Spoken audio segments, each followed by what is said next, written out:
great news. The sun is now rising. Well, you can see where it's rising now.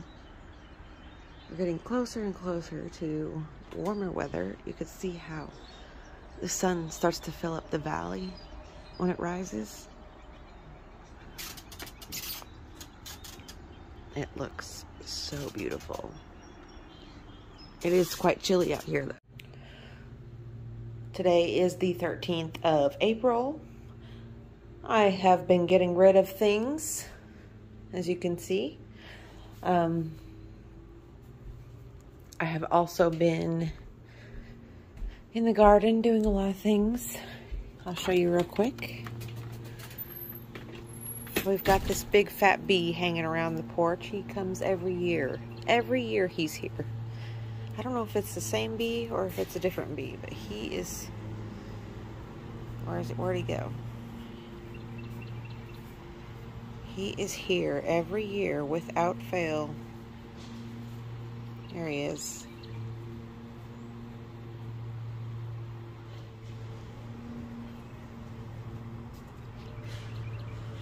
But anyway,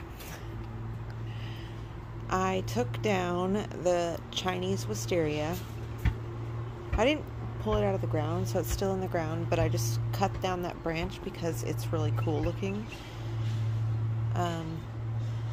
And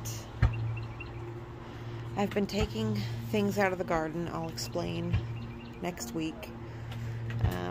I bought this lobelia plant from Food Lion. Look how big this polka dot begonia has gotten. Oh, I gotta bring him back inside. It has gotten so massive.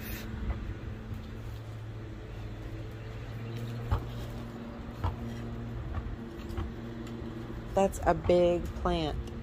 And then we've got my spider plant up there. Did you see that? That's weird.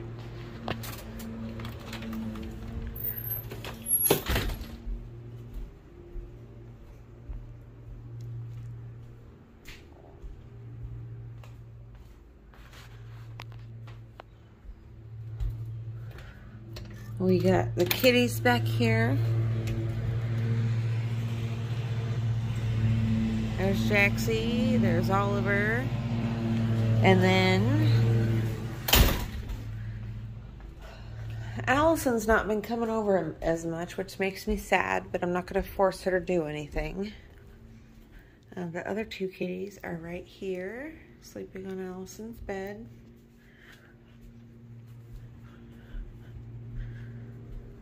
I had a dream the other night, you guys, about these black flowers. And this is what they looked like. But they were all black, and they had like a sparkly bit right here, and they were yellow in the center. I'll show you my, this is my little field journal for, it's like a watercolor study. I got it off Amazon. So I am by no means an expert or a professional painter. I just enjoy painting. I really like this one with the moss on the trees. I like the contrasting colors in that one. This one's my favorite.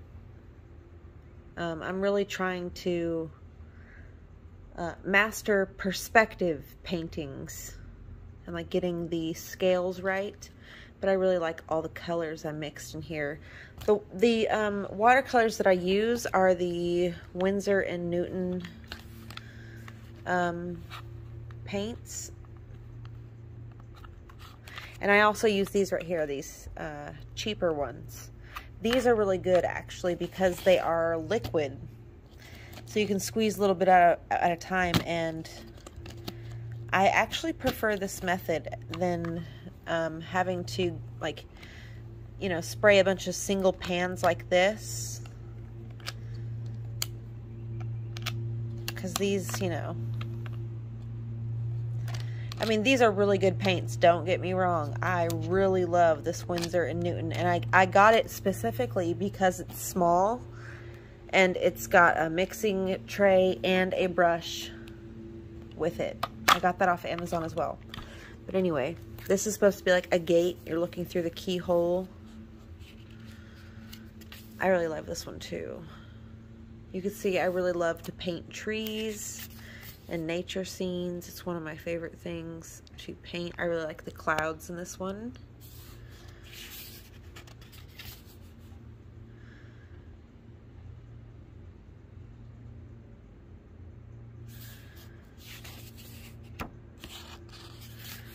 This guy, this is really pretty, festive. This was actually a picture somebody took. And I got inspired by it and I wanted to paint it. It's a picture of Alaska. So imagine this is like the side of a mountain you're on, and there's like a dirt road here, and then this is the mountain that keeps going down, and this is like the ocean out here and the sky. That's what the picture was. And then this is my front tree, so let me show you. Sorry for the lawnmower. So we've got the tree.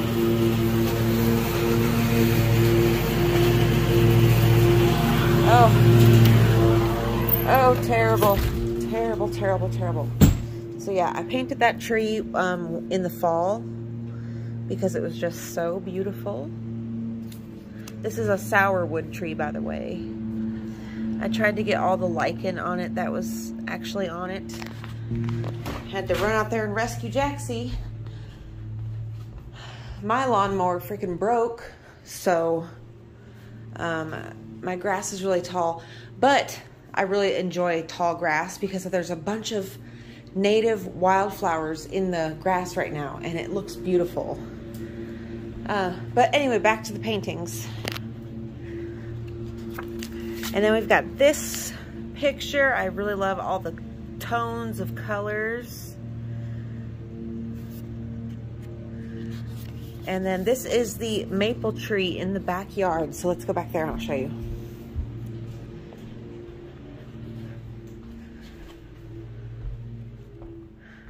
So here you can see maple tree. And then I kind of take artistic liberties, and this is more viewing the tree from up on the hill up there, because you can see the mountain range kind of in the background. And then this one I didn't finish. It kind of reminds me of like abstract, but I really enjoy the colors in this one.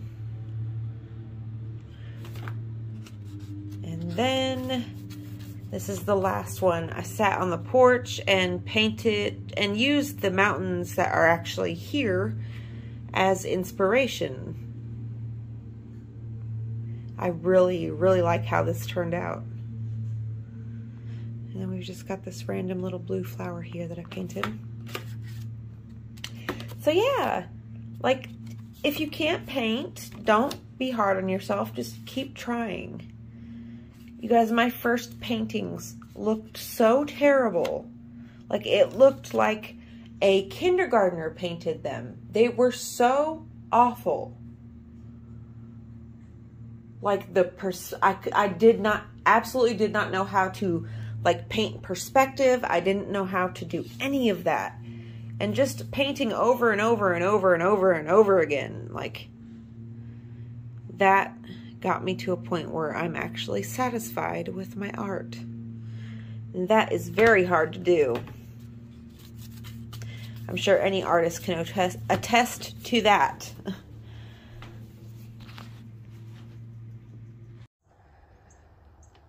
It's been long overdue that I get rid of this greenhouse.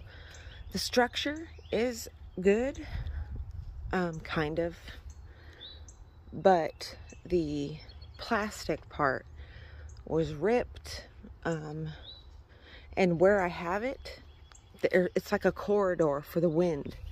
So the wind would come down through here and it would just blow And it blew so hard that it would move the greenhouse around. So it was leveled, or it was even when I first put it in. Now not so much. The wind just kept blowing it around and making a mess of things. So I said, you know what, fuck it. I'm just gonna throw it away. And I can't grow seeds in it because it's not temperature regulated. If I close things in it, it gets way too hot. I've never been able to grow anything in it unless I bring them inside during the night, and then I bring it back out and set it in here. And then there's a certain point, like right now, if I had it on here, it would be easily close to 100 degrees in here, which is like nothing can really grow in 100 degrees. So, you know, you live and you learn. And I learned that these cheap greenhouses are a waste of money and not worth it, especially if you're not experienced, because you're going to have a lot of issues and you're going to think it's you. You're going to think that you can't grow anything, and that's not true. It's just the conditions aren't right. And these little greenhouses, they're just not, they're not where it's at, you know.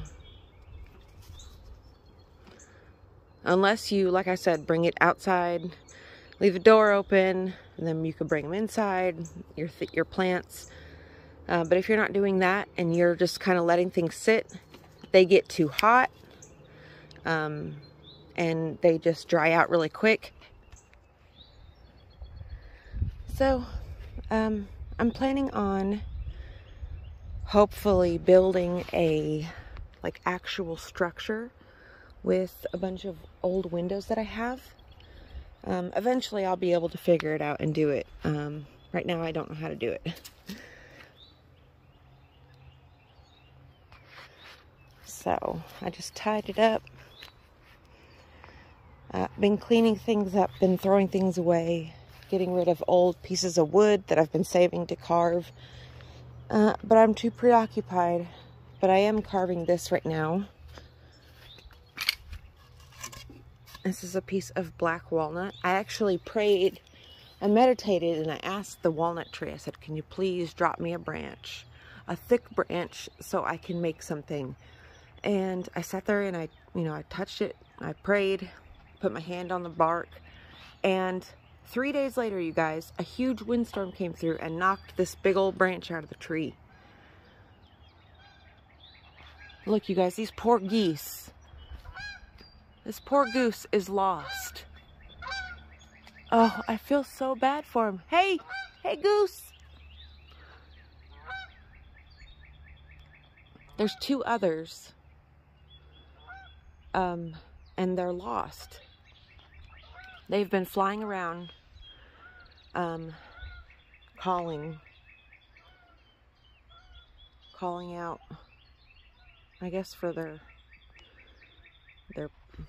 pack or whatever. I don't know what you call a pack of geese or a herd of geese.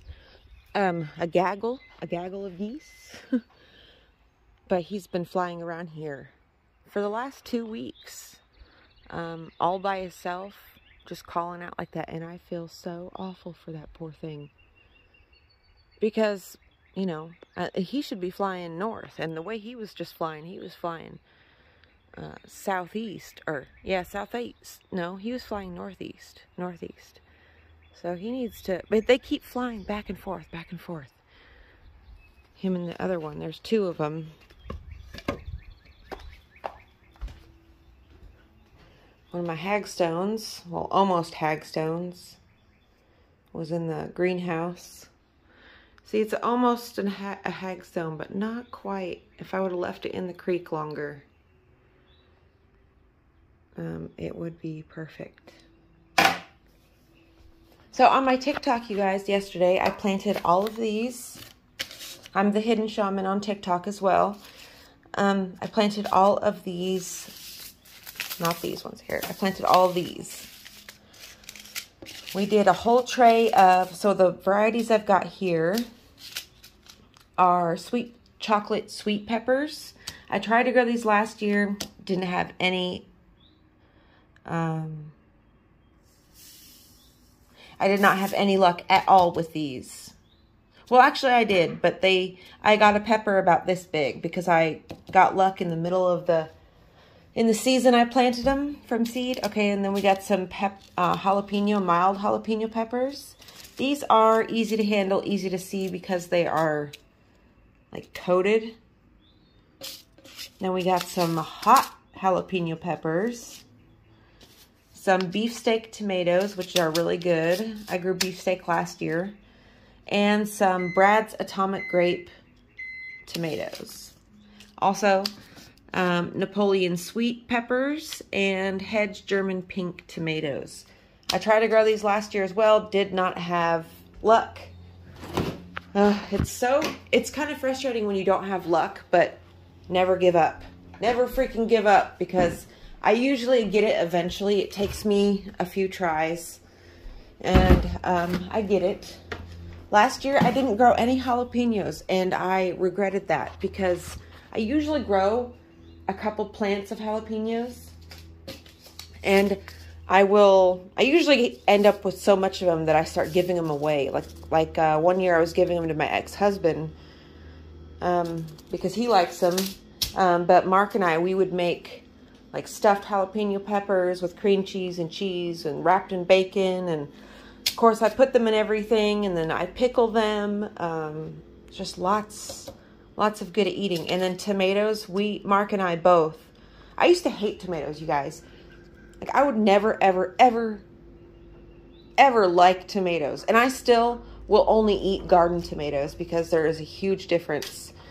Store-bought tomatoes taste like pure crap. And garden tomatoes they just have a completely different taste to them.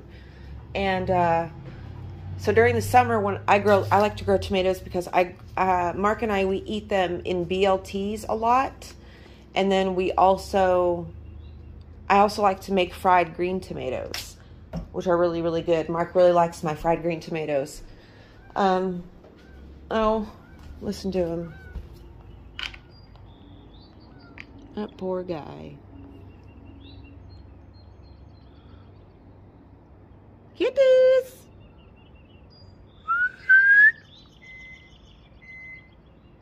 Gotta keep an eye on them cats, man. Oh my gosh, you guys, yesterday I came out here and Sage was all the way up here in this tree. She almost climbed all the way up there, and she definitely would have been stuck.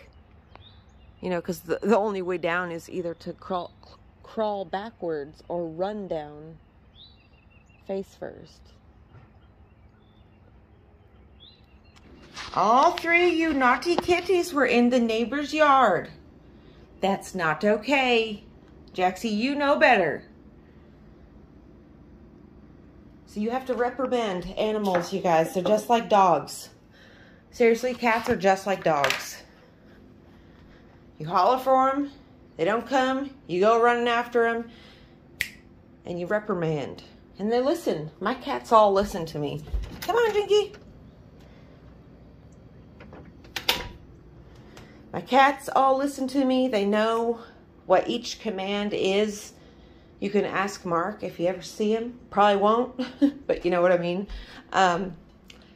They absolutely listen to me, and I love it. Animals in general seem to respond to me really well. I'm not sure why that is, but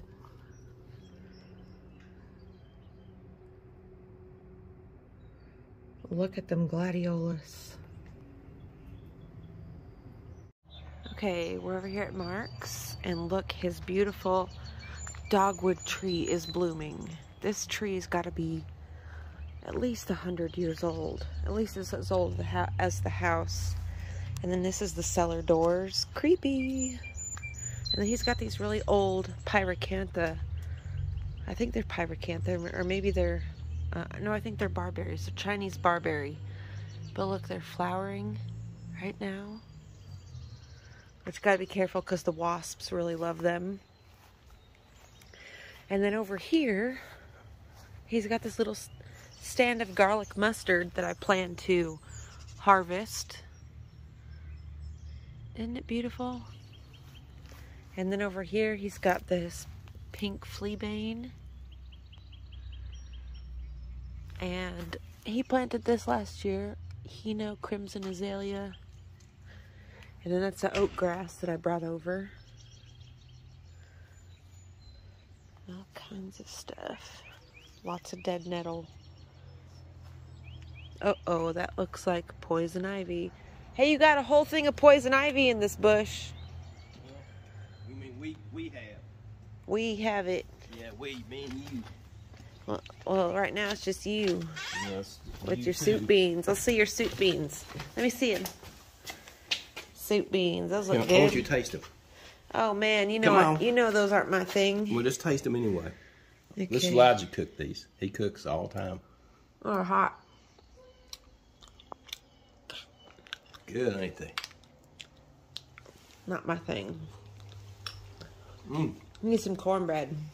No, that's good though. Come on in, Poops.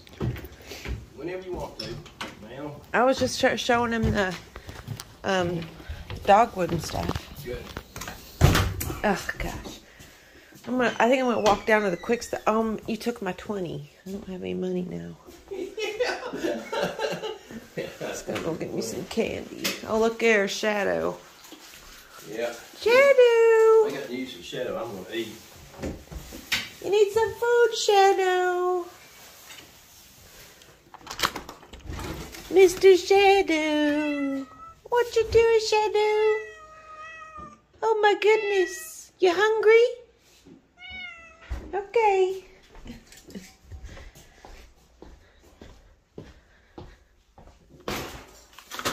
Friskies. The rooster eats the Friskies, and then there's another cat. Don't worry, I'm coming. Coming to give Shadow some food. Oh, Shadow. Oh, Shadow. He's a good kitty. He's a good kitty. Shadow has lived here all his life. He was like living underneath the house as a kitten. And he's lived outside all his life. He's really scared. He's let me touch him. Oh, you okay? Can't get this thing on. He's let me pet him once, or I think twice actually. That was a while ago.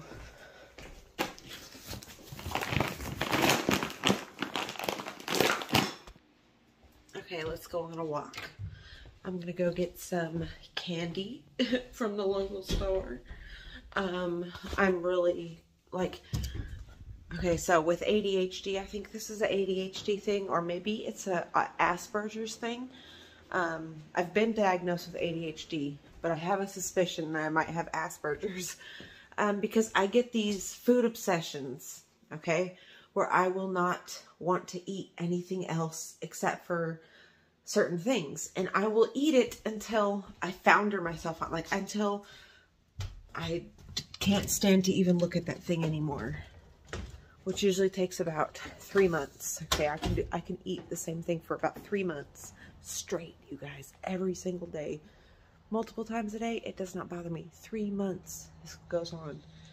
And right now it's Nerds Ropes, so let's go get some.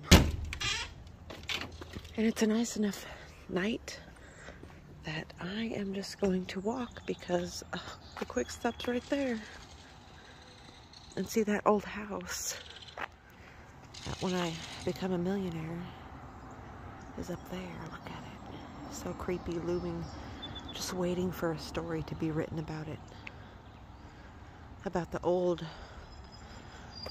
about the person who everybody thinks she's a witch and she's terrible and awful. Little does everybody know she's the one holding time, space together. I don't know, you guys, I'm just talking. See, it goes up. Look how beautiful. That used to be the town morgue, from what I understand. Oh, I got weird. This house has been empty forever. I don't think I've ever seen anybody living in that house. Look at those beautiful trees. Man, I've got like a shin splint. I've acquired the ropes. Now I just want to go take a little jaunt over here to look at this creek. Look here. I've got a little spiffy creek back over here. This building has been empty for as long as I've known too. Look, we've got a little redbud just growing right out of the concrete there.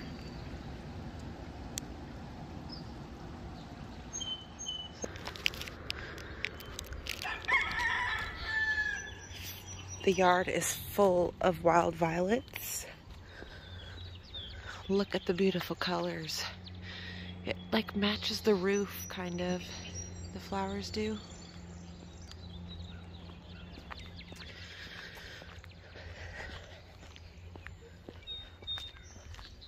Lots more garlic mustard.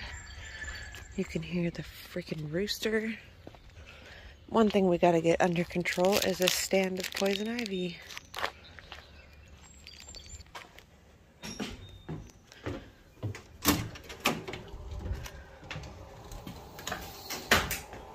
Smells like beans in here. Who's been eating them beans? Look at them starlings out there. Gotta put them beans out because they're starting to stink. Okay. I'm now ironing some pants for Mr. Mark.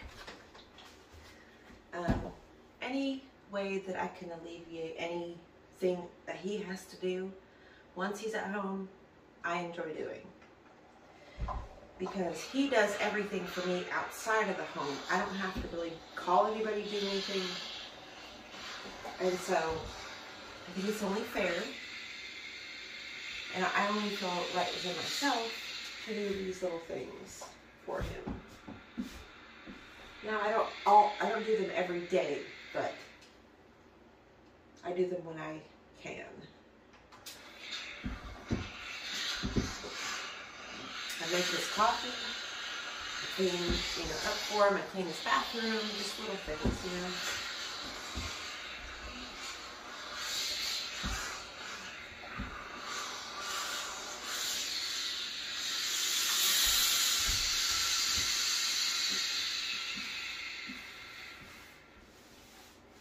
Because when you get older, you realize the little things are the big things. And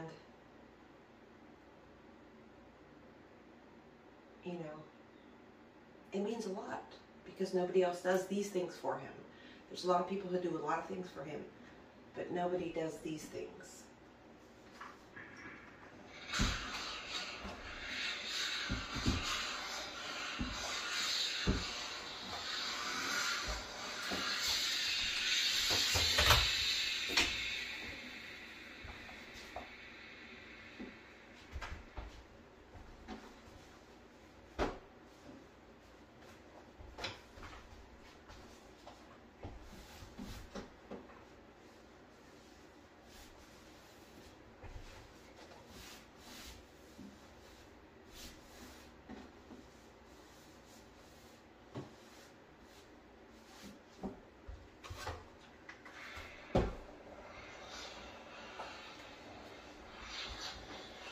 We didn't have an ironing board, but in a BPD rage, I threw it away.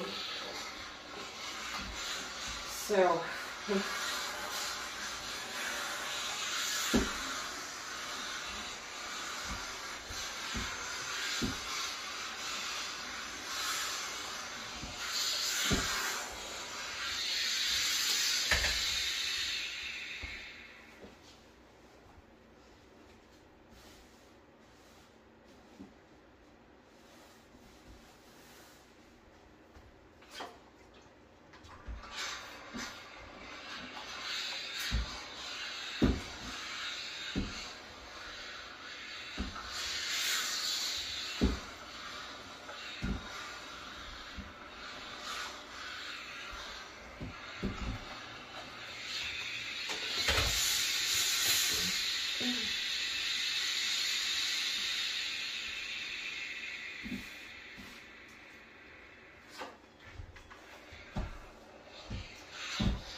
One less thing for him to do.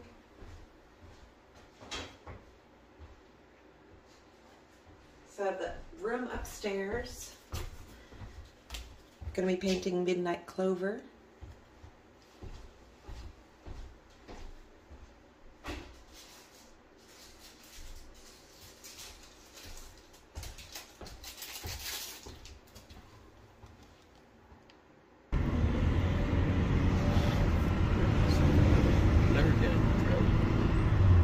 It's because you made me laugh. Made you laugh? You did. When he was talking about that rooster.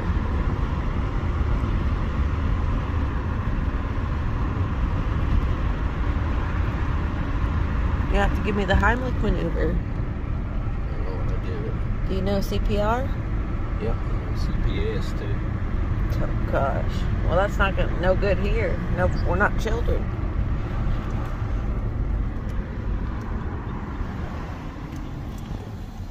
Thinking about calling him on these people though, because they leave that dog out in the middle of the sun all day with no shelter. It was under that tree, had some shelter. Now they put it in a chain little fence area right in the middle of the sunlight. Has absolute, and it doesn't fit in the little house they gave it. A little plastic dog house. I know, if you're just gonna leave them in the yard, what the fuck? Why you have it? Put them on a chain or something. That's stupid. You don't deserve that. I don't know how they'd feel if someone put them on a chain. I don't know, maybe we should go get them and put them on one. Chain them up. Oh, gosh. All the beautiful flowers. Can you get the soap?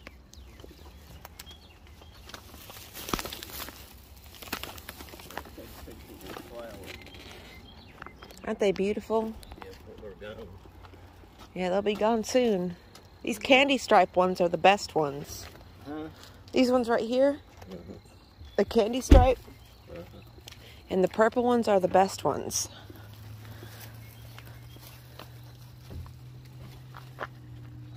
The butterflies love them. Candy stripe or just All of them.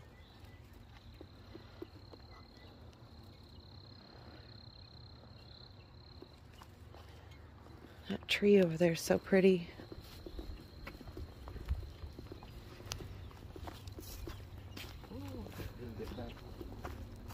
Try to lean down a little.